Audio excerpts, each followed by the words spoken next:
Hi കൂട്ടുകാരെ, പുതിയൊരു വീഡിയോയിലേക്ക് എല്ലാവർക്കും സ്വാഗതം. അങ്ങനെ അനുഭവം പറയണേ, എന്തായാലും കോടതി വിധി നമുക്ക് അനുകൂലമായിട്ട് തന്നെയല്ലേ വരിക. അപ്പോൾ എന്തായാലും സമാധാനത്തോടു കൂടി ഇരിക്കാമെന്ന് പറയട്ടെ. ഇത് കേൾക്കുന്നതിനോട് കൂടി ഇന്ദ്രൻ പറയണേ, കോടതി വിധി എന്തായാലും ഒന്നാണെന്നുള്ളത് അറിയാം, പക്ഷെ നമുക്കൊരു വിധി ഉണ്ടാക്കാമല്ലോ. അത് കേൾക്കുന്നതിനോട് കൂടി അനുഭവം ചോദിക്കുക, അല്ല കോടതി വിധി ഇനിയിപ്പോൾ വന്നാൽ ഇന്ദ്രട്ടൻ എന്ത് ചെയ്യാനാണ് തീരുമാനിച്ചിരിക്കുന്നത്?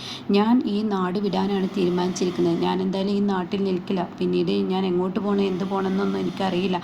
അപ്പോൾ അത് കേൾക്കുന്ന ഇന്ദ്രനോട് അനുഭവം ചോദിക്കുക, ഇന്ദ്രേട്ടൻ പിന്നെ വീട്ടിലോട്ടാണോ, വീട്ടിൽ പറഞ്ഞിട്ടുണ്ടോ എന്ന് ചോദിക്കുകയാണ്. ആരോടെങ്കിലും പറഞ്ഞിട്ടുണ്ടോ? ഇല്ല, ഞാൻ ആരോടും പറഞ്ഞിട്ടൊന്നുമില്ല. പക്ഷേ ഞാനൊരു കാര്യം തീരുമാനം എടുത്തിരിക്കുന്നു. ഞാൻ ഈ നാട് വിടും. കുറച്ച് കാലത്തേക്ക് കണ്ണനോട് കട നോക്കാൻ പറഞ്ഞിട്ടുണ്ട്. പിന്നീട് സത്യൻ അത് ഏറ്റെടുത്തോളൂ.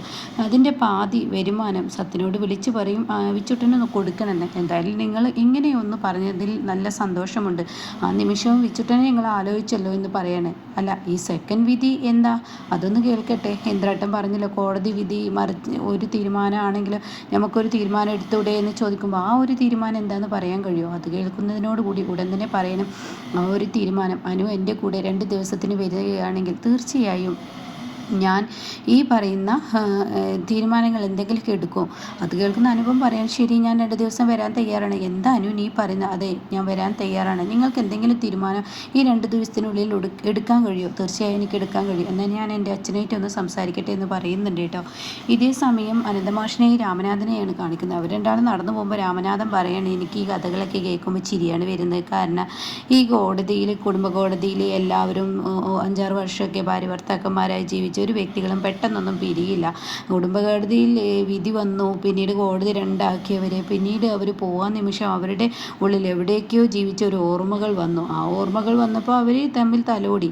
അതോടുകൂടി അവർ ഒന്നാവുകയും ചെയ്തു. അങ്ങനെയൊക്കെ ഉണ്ടായിട്ടുള്ള കാലഘട്ടം. അതിൽ കവളിലൊന്ന് തട്ടിയാൽ മതി, ഭർത്താവ് വന്ന് ഭാര്യയെ തട്ടിയപ്പോൾ അവർ ഒന്നായി എന്നൊക്കെ ഒരു നോവലിൽ ഞാൻ വായിച്ചിട്ടുണ്ട്. അതുപോലെ എന്തെങ്കിലും അത്ഭുതമൊക്കെ എന്തായാലും ഇവരിൽ സംഭവിക്കും. അപ്പോൾ മാഷ് പറയണേ, രാമനാഥാനിൻ്റെ വാക്കുകൾ പൊന്നാവട്ടെ. കാരണം നിൻ്റെ നാവ് പൊന്നായി വരട്ടെ.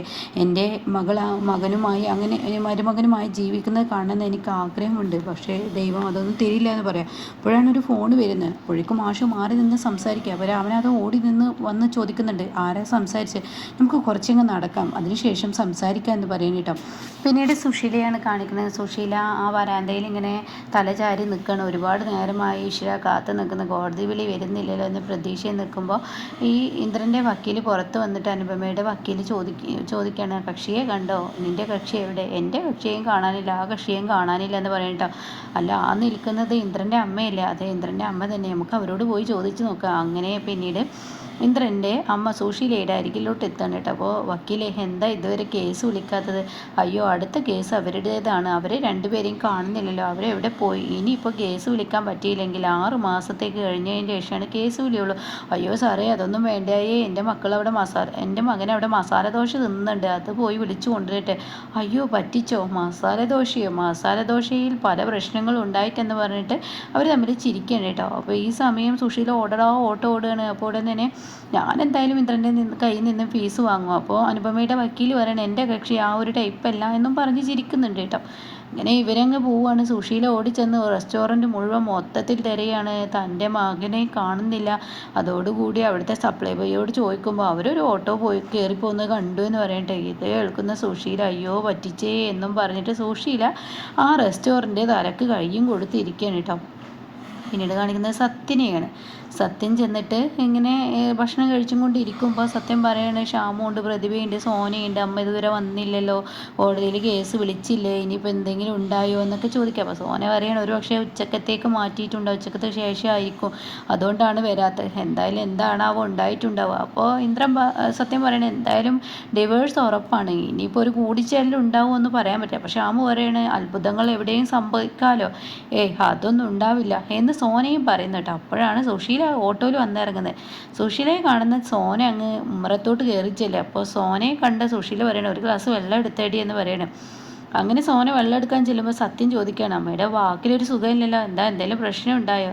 അതൊന്നും അറിയില്ല, പോയി നോക്കട്ടെ എന്ന് പറയാണ്. അങ്ങനെ സോന ചെല്ലുകയാണ്. വെള്ളവുമായി ചെന്ന സുശീലയുടെ മുന്നിൽ സോന ചോദിക്കുകയാണ്, എന്തായി അമ്മേ, കാര്യങ്ങളൊന്നും നടന്നില്ലേ എന്ന് ചോദിക്കുകയാണ്. ഉടൻ തന്നെ പറയണം, അതെ കാര്യമൊന്നും നടന്നില്ലടി. അതെന്താ, അവർ വന്നില്ലേ, ഇന്ദ്രേട്ടൻ വന്നില്ലേ, അതല്ലെങ്കിൽ അനുചേച്ചി വന്നില്ലേ എന്ന് ചോദിക്കുകയാണ്. രണ്ടുപേരും അവിടെ എത്തിയിരുന്നു, പക്ഷേ രണ്ടുപേരും 11 മണിയാകുമ്പോഴാണ് അവരുടെ കേസ് വിളിക്കുള്ളൂ എന്ന് പറഞ്ഞപ്പോൾ രണ്ടുപേരും കൂടി റെസ്റ്റോറൻറ്റിലോട്ട് മസാല ദോശ ഐസ്ക്രീമൊക്കെ കഴിക്കാൻ കയറിയതാണ്. ഞാനാണെങ്കിലോ ഇത് ലാസ്റ്റ് കഴിക്കലല്ലേ എന്ന് കരുതിയിട്ട് ഞാനത് മിണ്ടിയില്ല. ഇപ്പോൾ അത് വിനയായി, അവർ പേരും കാണുന്നില്ല എന്ന് പറയട്ടോ. അത് കേൾക്കുന്ന സത്യം പറയണേ, അമ്മ ഒന്ന് കുറിച്ചോളൂ, അവർ കാണാതായിട്ടുണ്ടെങ്കിൽ ഇന്ദ്രേട്ടൻ രണ്ടും കൽപ്പിച്ച് ഇറങ്ങിയിരിക്കുകയാണ്. ഒരിക്കലും എൻ്റെ മകൻ്റെ കൂടെ അവൾ ജീവിക്കില്ല എന്ന തീരുമാനം ഞാൻ എടുത്തിട്ടുണ്ടെങ്കിൽ അത് ഉണ്ടാവില്ല. അത് ഞാൻ പറഞ്ഞത് കറക്റ്റാന്ന് പറയുമ്പോൾ അമ്മ ഒന്ന് ഓർക്കുന്നത് നല്ലതാണ്. ഇന്ദ്രേട്ടൻ അനുചേച്ചിയും കൊണ്ട് പോയിട്ടുണ്ടെങ്കിൽ അത് അമ്മ മനസ്സിലൊന്ന് കുറിച്ചോളൂ. അപ്പോഴേക്കും ശ്യാമ് പറയണേ, അതെ അവർ ജീവിക്കാനാണോ അതോ ഇനി ജീവിതം മടുത്തിട്ട് മരിക്കാനാണോ പോയിക്കണെന്ന് പറയാൻ പറ്റില്ല. കാരണം അവർക്ക് ഒരിക്കലും ഡിവേഴ്സ് ആവണമെന്ന് ആഗ്രഹം ഉണ്ടായിരുന്നില്ല. അവരെ പ്രേരിപ്പിച്ച് ഡിവേഴ്സ് ആക്കാൻ നോക്കിയതല്ലേ എന്ന് പറയുമ്പോൾ സുശീലയ്ക്ക് ഒരു പേടി വന്നു കേട്ടോ. അപ്പോഴേക്കും സുശീലയ്ക്ക് ഇങ്ങനെ നെഞ്ചത്ത് കൈവെക്കുന്നത് പോലെ ഇങ്ങനെ നിൽക്കുകയാണ്. സുശീലയ്ക്ക് ഇങ്ങനെ ദേഷ്യം പിടിക്കുന്നുണ്ട് കേട്ടോ. പിന്നീട് കാണിക്കുന്ന ഇന്ദ്രനെയും അതുപോലെ അനുപമയാണ്. അനുപമയുടെ ഇന്ദ്രൻ്റെ ഒക്കെ ലുക്കൊക്കെ മാറി അനുപമ ഒരു ചുരിദാറായി, ഇന്ദ്രൻ മൊത്തത്തിൽ ഒരു സെറ്റപ്പായി, ഒരു കൂളിങ്ങും അതുപോലെ ടീഷർട്ടൊക്കെ ഇട്ട് അടിപൊളി ലുക്കിൽ ഇന്ദ്രനും. കുഞ്ഞിൻ്റെ കാര്യം പറയാനുമില്ല കേട്ടോ. വിച്ചുമോനാണെങ്കിൽ അടിപൊളി അഭിനയം തന്നെയാണ്. അച്ഛനെ കിട്ടിയ സന്തോഷത്തിൽ കുഞ്ഞ് ഒരു ഷോപ്പിംഗ് മാളിൽ നിന്ന് ഡാൻസൊക്കെ ചെയ്യുന്ന ഒരു രംഗമൊക്കെയാണ് കേട്ടോ. അങ്ങനെ ഈ സമയം അനുപമ ഇന്ദ്രന് വേണ്ട പല പല ഡ്രസ്സുകൾ, മോഡേൺ ഡ്രസ്സുകൾ എടുത്തു കൊടുക്കുന്നുണ്ട്. അനുപമ അതുപോലെയുള്ള ഡ്രസ്സുകൾ അനുപമ എടുക്കുന്നുണ്ട്. ഇനി രണ്ടുപേരും കൂടി അതൊക്കെ ബില്ല് ചെയ്ത് പുറത്ത് വരുമ്പോഴേക്കും ഒരു കാറിൻ്റെ താക്കോൽ ഒരാൾ കൊണ്ടുവന്ന് കൊടുക്കുന്നുണ്ട് കേട്ടോ. അങ്ങനെ അവരുടെ ഒരു നല്ല നിമിഷമുള്ള ഒരു നല്ല രസകരമായ ഒരു നിമിഷമാണ് അവരുടെ കാണിക്കുന്നത്, നല്ലൊരു യാത്ര. പിന്നീടാണെങ്കിൽ സുശീലയാണ് കാണിക്കുന്നത്. സുശീല ഉറഞ്ഞു തുള്ളിയും കൊണ്ട് പുറത്തോട്ട് വരികയാണ്. ഈ സമയം ശ്യാമ ഊഞ്ഞാലയിൽ ഇരുന്ന് ആടുന്നുണ്ട്. സത്യനും പ്രതിഭയും അതുപോലെ സോനയൊക്കെ ഒരു സൈഡിലുണ്ട്. അപ്പോൾ സുശീല വരുന്നത് കാണുമ്പോൾ സോന ചോദിക്കാം, അമ്മ ഇങ്ങോട്ടാണ് പോകുന്നത്?